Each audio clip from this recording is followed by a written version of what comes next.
재밌는 그런 편을 소개하려고 합니다. 제목이 뒷간에서도 일하시는 하나님이라는 제목이에요. 고상한 제목이 아니니까 내용도 이해해 주시기 바랍니다. 목사님이 쓰신 글입니다. 아주 어렸을 때는 집에 있는 똥개를 불러 엉덩이에 묻은 오물을 핥게 했다.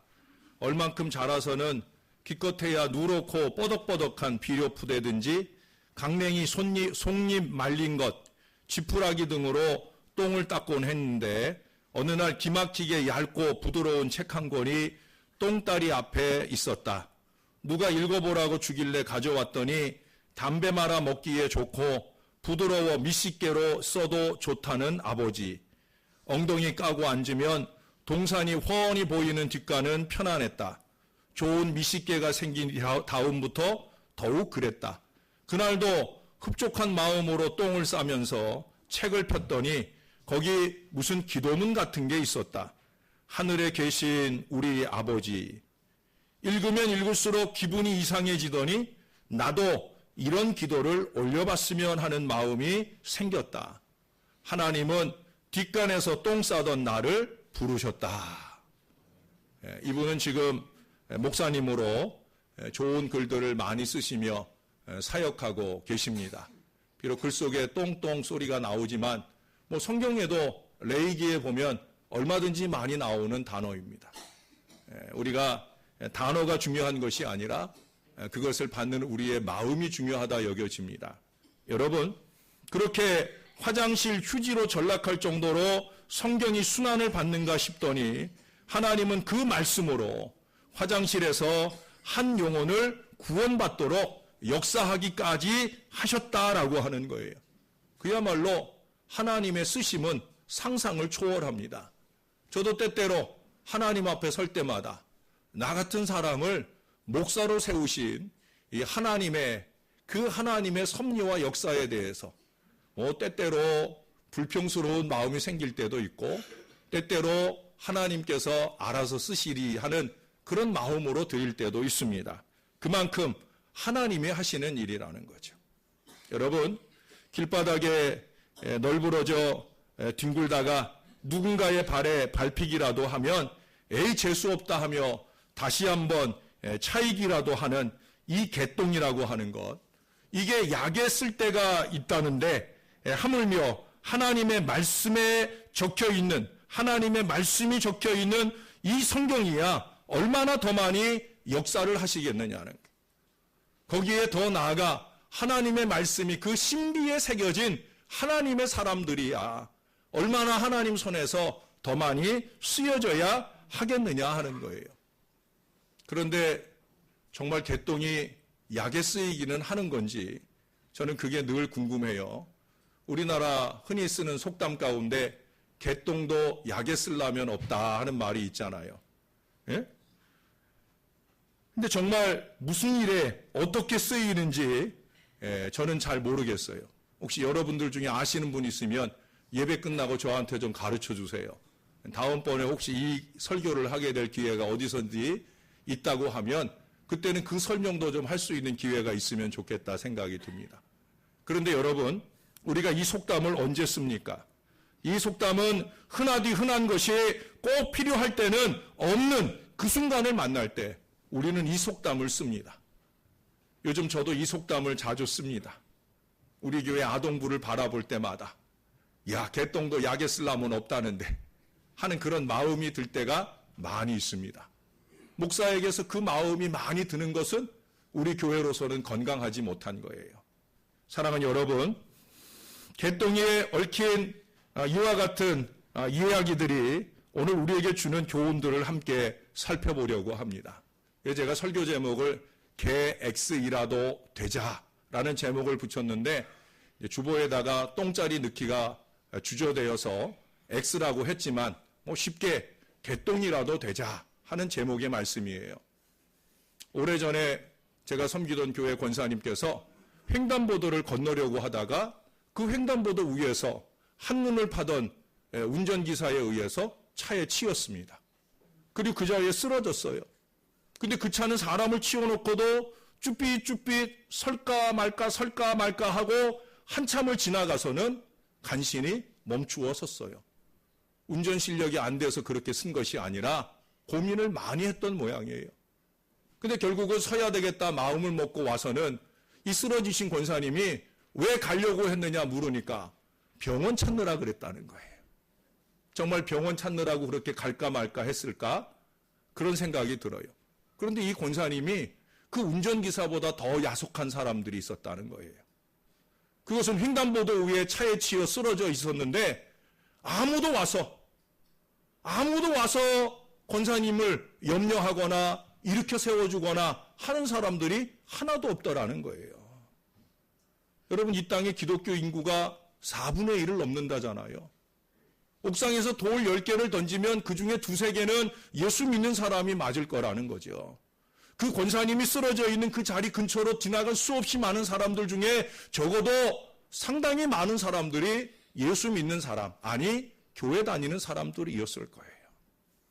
그런데도 불구하고 하나님께서 널브러져 쓰러져 있는 그 권사님 한 분 일으켜 세워줄 사람 찾으실 때 개똥보다도 더 흔하디 흔한 그런 그리스도인들 중에 어느 누구도 하나님 눈에 뜨이는 사람이 아무도 없더라는 거예요. 아니, 오히려 반대로 하나님의 눈에 뜨일까봐 자기들의 눈을 질끈 감아버린 그런 어리석음을 범했는지도 모르겠습니다. 여러분, 오늘 하나님 말씀에 보니까 예수님께서 우리더러 이스라엘 백성들을 더러 너희는 세상의 소금이다. 너희는 세상의 빛이다 라고 말씀하셔요. 소금 되라, 빛이 되라 이 말씀이 아니라 소금이다, 빛이다 라고 말씀하셔요. 제가 오늘 왜 이 개똥이라도 되자 하는 제목을 붙였는지 그 이유가 여기에 있습니다. 여러분, 빛이라고 하면 하나님께서 천지 창조하실 때 제일 먼저 창조하신 거예요. 빛이 있으라 하며 빛이 있었다고. 그렇게 창조된 이후 오늘날까지 모든 만물에 없어서는 안 되는 것이 바로 빛입니다. 세상 어디를 둘러봐도 빛이 없는 곳이 없어요. 깜깜한 밤이 되면 이렇게 불을 켜서 어두운 곳을 밝히는 빛을 인공적으로까지 만들어서 그렇게 빛은 세상에 존재합니다. 지금 전기가 있는 시대만 아니라 전기가 없는 이스라엘 예수님 당시 그 시대에도 빛을 만들어내기 위한 사람의 노력들이 분명히 있었다는 거죠. 그러니 이 세상 어디를 둘러봐도 빛이 없는 곳이 없다는 거예요. 밤낮을 무론하고 빛은 어디에든지 존재했다라고 하는 거예요. 소금도 마찬가지입니다. 이스라엘은 특별히 사해바다를 중심으로 해서 소금 천지예요. 제가 오래전에 바이블 루트라고 하는 다큐멘터리를 열심히 봤어요. 성지순례를 갈 수는 없고 제가 신학교 때 나름대로 성서 지리를 열심히 공부했는데 그것을 좀 더 구체적으로 익힐 수 있는 기회라 열심히 보았는데 그때 사해 인근을 보여주는데 그 바다만 소금기가 강력한 것이 아니라 그 바다 인근에 산이며 바위며 땅까지 온통 소금천지더라고요. 소금이 그렇게 흔할 수가 없더라고요. 그러니 그 소금들 중에는 그냥 모양만 소금이지 맛이 나지 않는, 짠맛이 나지 않는 그런 소금들도 분명히 있더라는 거예요. 근데 중요한 건 뭐예요? 이스라엘 온 천지에 그렇게 소금이 뒤덮여 있다는 거예요. 소금이 흔하다는 거죠. 그런데 오늘 예수님께서는 이스라엘 사람들을 향해, 예수님 제자들을 향해, 오늘 저와 여러분들을 향해 그 흔하디 흔한 것, 너희는 빛이다, 너희는 소금이다 라고 말씀하고 있다는 사실입니다. 중요한 건 뭐겠습니까? 아무리 흔하고 많을다 할지라도 필요할 때 제 역할을 위해 쓰이지 못한다면 무용하고 무익한 것이라 그런 말씀이에요. 13절에 보니까 소금이 만일 그 맛을 잃으면, 14절에 보니까, 15절에 보니까 빛이 말 아래에 두어지게 된다고 하면, 그래서 그 밝음을 드러내지 못한다고 하면 소금이나 그 빛이라고 하는 것은 있으나 마나 있어도 없는 것과 마찬가지라는 거예요. 이 말씀으로만 비추어 보면 13절은 안에서의 쓸모입니다. 안에서의 쓸모. 소금은 안에서의 쓸모예요. 그 맛을 잃으면 뭐라고 그래요? 밖에 버려져 사람에게 밟힌다. 그러니 안에서의 쓰임을 말할 수 있을 거예요. 빛도 마찬가지일 수 있습니다. 그러나 등경 위에 둔다 하는 이 말들로 볼 때 세상을 밝히는 빛으로서의 밖에서의 쓰임을 말할 수도 있을 거예요. 안에서나 밖에서나 필요로 할 때 제대로 쓰여야 된다는 거예요. 그 필요로 할 때라는 게 뭔가? 무엇을 위한 필요인가? 여러분 16절의 말씀을 보세요. 너희 빛이 사람 앞에 비치게 하여 그들로 너희 착한 행실을 보고 하늘에 계신 너희 아버지께 영광을 돌리게 하라. 할렐루야. 그리스도인은 그 빛을 착한 행실을 통해 사람들 앞에 비춰주므로 빛의 그런 대신은 우리 하나님께 영광이 되게 하라고. 빛과 소금의 역할 잘해서 내 영광 추구하라는 얘기 아니에요. 또 내가 하나님께 영광 돌리는 그 당연한 일을 하라고 하는 것도 아니에요. 거기서 한 발 더 나가라는 거예요. 사람들이 나를 통해 하나님께 영광 돌리게. 할렐루야. 이게 소금의 역할이고 빛의 역할이에요. 이게 소금이요 빛인 여러분들이 추구해야 될 목표란 말이에요. 자기 영광을 위해서 아니에요. 또 내가 영광 돌리는 것만으로도 부족하다 하시는 거예요. 사람들이 나를 통해 하나님께 영광 돌리게. 바로 이것입니다. 여러분, 우리가 구원받은 것은 우리의 행함을 통해 구원받은 건 아니에요. 우리는 믿음으로만 구원받은 줄로 믿습니다. 이건 분명한 진리예요. 그러나 믿음으로 구원받은 이후에 우리는 행함을 통해 많은 사람들을 구원하게 할 뿐 아니라 많은 사람들이 하나님께 영광을 돌리는 믿음의 인생을 살아야 된다는 거예요. 어떤 교우가 밤에 자다가 꿈을 꿨어요. 예배 시간에 자다가 꾼 꿈이 아니라 밤에 자다가 꿈을 꿨단 말이에요. 근데 그 밤에 자다가 꿈을 꿨는데 천사가 커다란 저울을 하나 쭉 밀고 오는 거예요. 이 자매가 여자였기 때문에 처음엔 저울을 보니까 가슴이 덜컥하더라는 거예요. 여자분들은 다 그렇다면서요. 저울만 보면 떨린다면서요. 또 누구와 함께 저울을 보면 더 떨린다면서요. 저희 아내는 지금도 저와 함께 저울을 보려고 하지 않아요. 나름대로는 몸무게 신경 쓰면서 자주 저울 위로 올라가는데 제가 좀 보려고 가까이 가면은 막 밀어내고 못 보게 하고 그러더라고요. 저울은 그만큼 우리에게 두려움과 공포의 대상일 수 있겠습니다. 그런데 그 저울을 가져오는 천사가 하는 말이 이 저울은 몸무게를 재는 저울이 아니라 이 저울은 하나님을 위한 당신들의 열심을 재는 저울이다 그러는 거예요. 그러니까 이 교우가 그 얘기를 듣자 안심이 되었어요. 안심만 된 것이 아니라 자신도 생겼어요. 그게 뭐냐? 내가 평상시에 그래도 교회에 열심히 출석하지 뿐만 아니라 내가 새벽 기도도 열심히 하지 뿐만 아니라 헌금 생활도 또박또박 잘하지 뿐만 아니라 가끔 가다지만 전도도 하기도 하고 크고 작은 교회의 헌신의 사명도 감당하고 있으니까 이만하면 하나님을 위한 열심은 누구보다 뒤지지 않겠다. 그래서 쭉 늘어선 다른 사람들 다 제치고 자기가 먼저 선뜻 나서서 그 저울 위에 탁 올라갔어요. 올라갔더니 저울의 무게가 막 치수가 올라가더니 100kg라고 딱 나오는 거예요. 얼마나 자랑스럽겠어요. 몸무게 같으면 자랑스럽지 않았겠지만 하나님을 위한 열심이 100kg이다. 자기 몸무게의 2배 가까이 되니까 얼마나 자랑스럽겠어요. 아마 이 가운데 2배 가까이라고 그러니까 더 부러워하는 분들도 있는 것 같은데 여러분 그렇게 자랑스러운 몸무게가 딱 하나님을 위한 열심의 무게가 딱 나오는 것까진 좋았는데 그 밑으로 쭉 목록이 나오는 거예요. 어떤 목록이 나오느냐? 그 100kg을 분석한 목록이 나오는 거예요.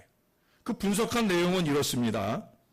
자기를 위한 열심 19kg, 명예를 위한 열심 20kg, 파당을 짓는 데 열심 22kg, 욕심을 채우려는 열심 23kg, 도합 84kg. 그래서 하나님을 위한 순전한 열심, 하나님께 영광되는 열심은 달랑 16kg밖에 안 되더라는 거예요. 깜짝 놀래가지고 눈이 휘둥그레지면서 그녀가 잠에서 깨어났어요. 그리고 그녀는 가슴을 쓸어내렸답니다. 참 다행이다. 꿈이라 다행이다. 나는 지금까지 나름대로 하나님을 위한 열심으로 열심 낸다라고 애를 써봤지만 그 열심이라는 것이 결국 순전히 하나님을 위한 열심은 달랑 16kg. 내가 하나님 앞에 갈 날이 얼마 남지 않았는데 참 부끄럽게 이를 데 없다 하는 생각을 하면서 그 이후로는 순전한 하나님의 영광되는 일에만 열심내고자 노력했다라고 하는 거예요. 이번 주간에 새벽 시간에도 열심에 대한 말씀을 우리가 2번, 3번 들었습니다. 특별히 그 가운데 예후의 열심을 보았어요. 예후라고 하는 왕이 등극하면서 그가 다른 사람에게 하나님을 위한 나의 열심을 와봐라. 그럴 정도로 하나님을 위한 열심이 대단한 사람이었어요. 그러나 나중에 가서 보니까 그 열심이라는 것이 결국 새롭게 왕으로 등극한 자기의 입지를 지켜내는데 하나님의 마음을 사고 백성들의 마음을 사기 위한 일시적인 열심이었지 정말 하나님을 위한 순전한 열심으로 행하지 않았다는 사실을 우리가 알았어요. 그 열심은 열심이 아니라는 거죠. 제가 그 열심을 뭐라고 표현했어요? 비틀린 열심이다. 찌그러진 열심이다. 오늘 많은 사람들이 교회 안에서 이런 찌그러진 열심으로 하나님이 영광 받으시도록 하는 이 열심을 나타내지 못하고 있다라고 하는 거예요. 사랑하는 여러분, 우리의 믿음의 행실이라고 생각하는 열심들이 이처럼 하나님께 영광되지 못하는 것은 맛을 잃은 소금이고 감추어진 빛과 같이 쓸데없는 쓸모없는 열심이기 때문에 그렇다라고 하는 거예요. 자기의 의를 추구하거나 하나님이 생각에 오르신 대로가 아니라 자기 생각에 옳은 대로 행하기 때문에 그 열심이 비틀어지는 아쉬움을 범하게 되어진다는 거예요. 그러므로 정작 주님의 필요와 요청과는 별개의 것이 되어집니다. 자기의 필요를 위해서는 열심이에요. 그러나 이분이 필요로 하실 때에는 무심한 마음으로 쉽게 변하는 어리석음을 우리가 범하게 되어진다는 거예요. 어느 시골 마을에 두 사람이 죽었습니다. 한 사람은 노인이고 한 사람은 20대 초반의 젊은이에요. 이 두 사람의 죽음에 대하여 그 마을 사람들의 평가가 상반되어집니다. 한 사람의 죽음에 대해서는 몹시 슬퍼하면서도 다른 한 사람의 죽음에 대해서는 그 참 잘됐다라고 평가를 내리는 거예요. 좀 더 구체적으로 말씀드리면 잘 돌아가셨다라고 생각해야 할 노인의 죽음에 대해서는 참 안 됐다. 조금 더 사셨으면 조금 더 사셔야지 라고 말하는 사람들이 대부분이고요. 오히려 반대로 20대 초반의 이 젊은이의 죽음에 대해서는 잘 됐다. 심지어 더 나아가서는 잘 되졌다. 라고까지 말하는 사람들이 대부분 일어나는 거예요. 왜 그랬을 것 같아요? 그 이유는 노인께서는 제 나이에 돌아가셨지만 선한 일, 소금과 빛과 같은 그런 삶을 살아서 그래서 사람들에게는 그분이 이 땅에서 살아진 것이 무척 아쉽고 안타까웠다는 거예요. 조금 더 사셔서 우리에게 좋은 도전과 본이 되어 주셨으면 하는 간절한 마음이 사람들의 마음속에 있었다는 거예요. 인지상정이에요. 사람들이 다 아는 거예요. 반대로 이 젊은이의 경우에는 20대 그 어린 나이에도 불구하고 짧은 생을 사는 동안 그는 사람들을 괴롭히고 사람들을 못 살게 하고 심지어 자기 부모님들이 혀를 차게 하는 일들을 넘치도록 했다는 거예요. 앞으로 그가 더 산다고 하면 얼마나 더 많은 나쁜 일들을 할까라는 걱정과 염려가 들게 하는 그런 삶을 살았다는 거예요. 그래 꽃다운 나이에 세상을 떠났음에도 불구하고 차라리 잘 죽었다라고 말하게 되어지더라는 거예요. 여러분, 똑같은 인생을 살다 가는데 그 기한하고는 상관없이 누구는 사람들에게 욕이나 먹고 아무짝에도 쓸모없는 존재로 있으나 마나한 존재로 차라리 없는 게 나은 삶을 살아가고 또 어떤 사람은 사람들에게 존경을 받고 자기로 인해 가문의 영광이 되고 예수를 잘 믿는 경우에는 하나님께 영광을 올려드리는 그런 아름다운 생애를 살게 되어진다는 거예요. 우리는 지금까지 어떻게 살아왔을까요? 나의 착각으로 하는 판단이 아니라 정말 이분이 판단하실 때, 사람들이 나를 판단할 때 나를 통하여 하나님께 영광될 수 있는 그런 믿음을 제대로 살고 있느냐는 거예요. 이런 예를 들어서 죄송한데, 전에 어떤 분이 기도하던 일에 응답을 받았어요. 그 응답받고 나서 얼마 안 있어 그분과 함께 신방을 가게 되었는데, 그때 저희 가정을 향해 저 아내에게 감사한 마음을 표현을 하더라고요. 그래서 우리 아내가 제 마음을 알기에 아내가 말했어요. 하나님께 감사하세요. 하나님께 감사하면서 그 마음을 안 받으려 했어요. 그랬더니 그분이 그러는 거예요. 하나님께는 당연히 하고요. 하나님께 할 거 하나님께 하고 사람에게 할 거 사람에게 하는 거예요. 라고 말해서 어쩔 수 없이 그 마음을 받았던 적이 있습니다. 그러나 저의 마음은 언제든지 그래요.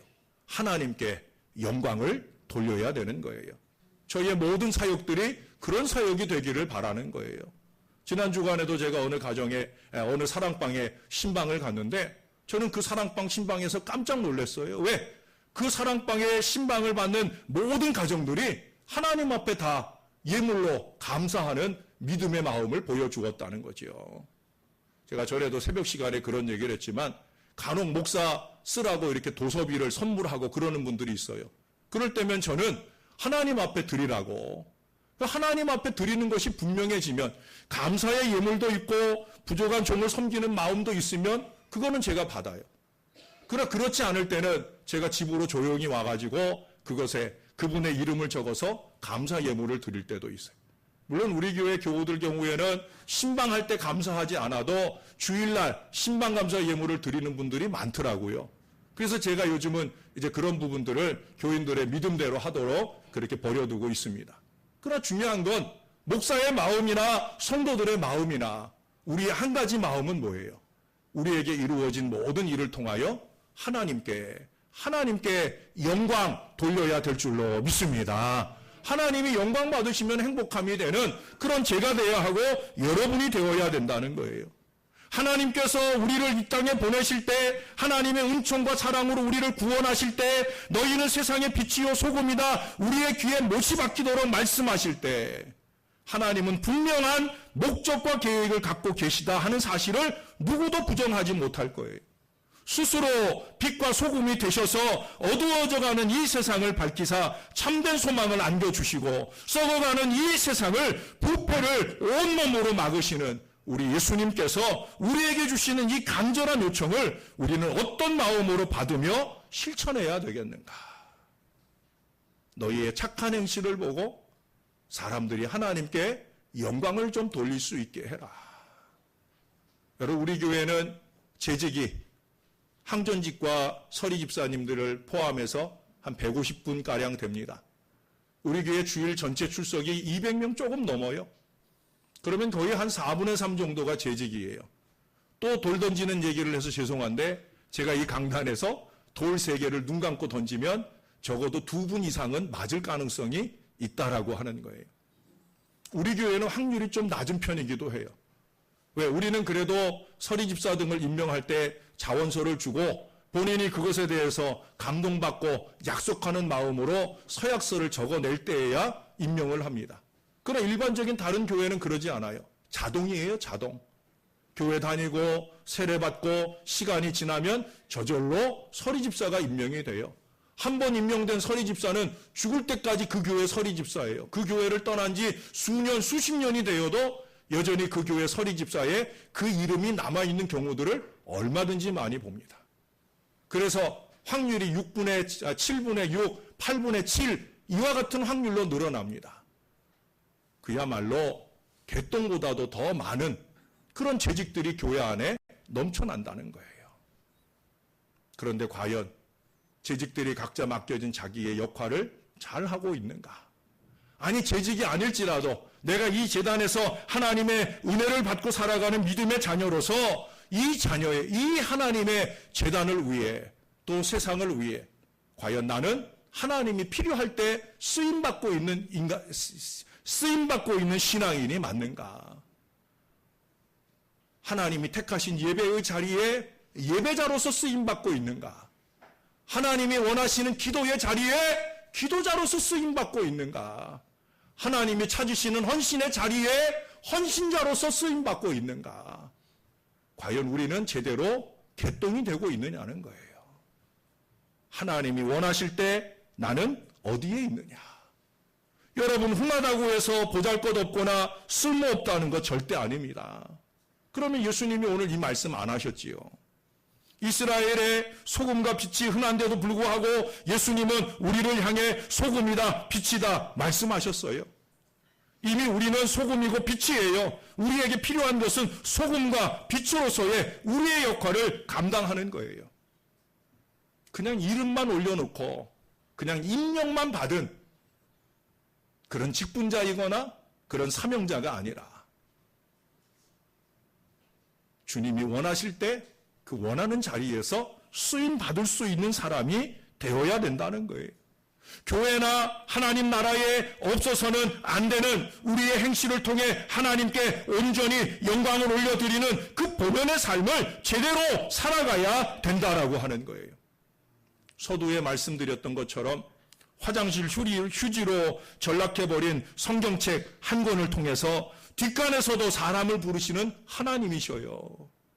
그 하나님께서는 우리가 화장실 청소에 관한 한, 강단 청소에 관한 한, 새벽기도 문 여는 일에 관한 한, 식사 준비하는 일에 관한 한, 교회 구석구석을 수리하는 일에 관한 한, 찬양대나 주일학교에 교사로 섬기는 일에 관한 한, 그 외에도 교회의 크고 작은 모든 필요에 관한 한 재직으로서나 또 크고 작은 여러 일꾼으로서 그렇게 하나님 앞에 없어서는 안 되는 꼭 필요할 때 눈에 띄는 그런 개똥이 되기를 원하신다는 거예요.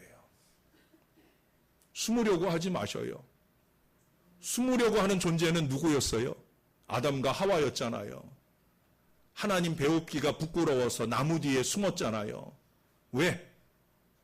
하나님 이 땅에 첫사람으로 세상에 보내신 그 역할과 책임을 못하고 선악을 알게 하는 나무의 실과를 따먹고 나니까 부끄러워서 숨었잖아요. 숨는 인생 되지 마세요. 하나님 앞에 스스로를 감추는 인생 되지 마세요. 하나님께 영광되기 위해 나서는 사람이 되어야 되지. 스스로 부끄러워 하나님의 낯을 피하는, 자기가 하나님을 필요할 때는 살짝 나왔다가 하나님이 나를 필요로 하실 때는 살짝 숨어버리는 이런 연약하고 어리석은 인생이 되지 말아야 된다는 거예요. 사랑하는 여러분, 우리는 하나님이 필요할 때 쓰임 받아야 됩니다. 하나님께 영광이 되고 이 땅의 구원을 이루어내는 하나님의 좋은 약재의 훌륭한 재료로 우리를 필요로 하실 때 우리가 쓰임 받아야 되는 거예요. 개똥이 어떤 약에 쓰이는지는 몰라도 저와 여러분이 하나님께 영광 돌리는 아름다운 헌신을 통해는 무엇의 약재로 쓰일런지는 제가 분명히 압니다. 그것은 다름 아니라 영혼의 구원의 약재로 쓰는 거예요. 하나님이 영광 받으실 뿐만 아니라 그 영광을 축복으로 바꾸어 주실 때 그것이 저와 여러분, 우리의 자손들의 미래에 축복의 약재로 분명히 쓰시게 될 줄로 믿습니다. 개똥이라도 되십시다. 개똥이라도 좀 되십시다. 우리 주일학교에 개똥 같은 교사가 필요합니다. 우리 찬양대에 개똥 같은 찬양대원이 필요합니다. 교회 여기저기 여러분들의 개똥 같은 손길이 필요합니다. 표현이 거칠어 죄송하지만 주님이 쓰시고자 하실 때 쓰임 받을 수 있는 개똥, 그런 의미에서의 개똥, 저와 여러분이 모쪼록 그렇게 하나님 앞에 잘 쓰임 받아서 교회를 위해 하나님의 영광을 위해 아름답게 헌신되는 저와 여러분 될 수 있기를 우리 구주 예수님의 이름으로 간절히 축원합니다. 기도하겠습니다. 좋으신 아버지, 오늘도 주의 말씀을 받나이다. 세상에 흔하디 흔한 소금이요 빛이라고 우리를 말씀하실 때 우리가 보잘것없어서 그 말씀을 하신 것이 아니라 쓸모있게 되기를 원하여 그 말씀을 주신 것을 다시 한번 깨달으며 세상에 흔하디 흔한 존재일지라도 세상에 아무것도 아닌 것처럼 보여지는 존재일지라도 주님의 손안에서 주님의 쓰심에 합당하도록 아름답게 쓰임받는 한 사람 한 사람 되기를 소원하는 간절한 믿음의 마음들이 오늘 이 말씀을 받는 이 백성들 모두의 마음속에 넘쳐나도록 은혜를 베풀어 주시옵소서. 예수님의 이름으로 기도합니다. 아멘.